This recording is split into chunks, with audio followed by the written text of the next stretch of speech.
This poem I composed some years ago. It was published for Remembrance Day. And it's all true. And it's about my grandfather, who emigrated to Canada in 1911, leaving my grandmother pregnant. And he intended to have her come out when he was settled. In 1914, he enlisted in Prince Rupert in the Prince's Pass Light Infantry. And then he spent 4 years or more in the trenches. And he was a sniper at Ypres and at the Somme. And I found this picture around his medals when my mother had passed away. And it shows him in the trenches.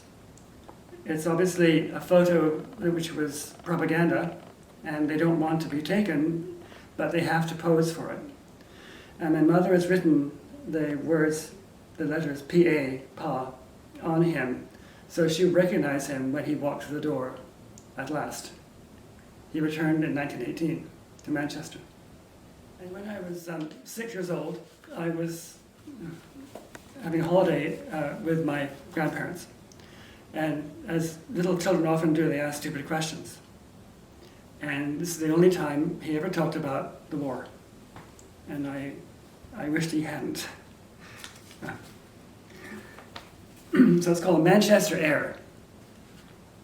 Grandfather coughs up some mustard gas and adds to the woodbine smell of his collarless shirt and sweat from the factory, where he pulls the coils of glucose on hooks screwed into a brick wall, into Barker and Dobson sweets. I'm standing carefully in his kitchen while he strops his razor, whipping it on the black adder of a belt for his morning shave. When he closes the steel into its gunmetal case with a crack that opens my eyes like a shucking knife into oyster shells. He gives me his sniper's stare. He sees one snotty kid in short flannel trousers, 2 metal polio shoes, and a tie from an expensive school where they make you salute and speak like Winston Churchill and get severely caned. He talks about the officer whose waist once held the thick German leather, how he shot the belt wearer as he squatted in a crater after breakfast at Ypres in some rare sunshine, begging my grandfather to be an English gentleman and spare his life.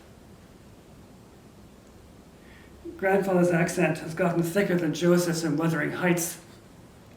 He scratches the swan vesta across the belt, lights up another woodbine, and begins to laugh. Like Tolkien's smog, he smokes from nose and throat until the kitchen turns grey and bitter, and it tastes like all the air I remember breathing in Manchester in 1952.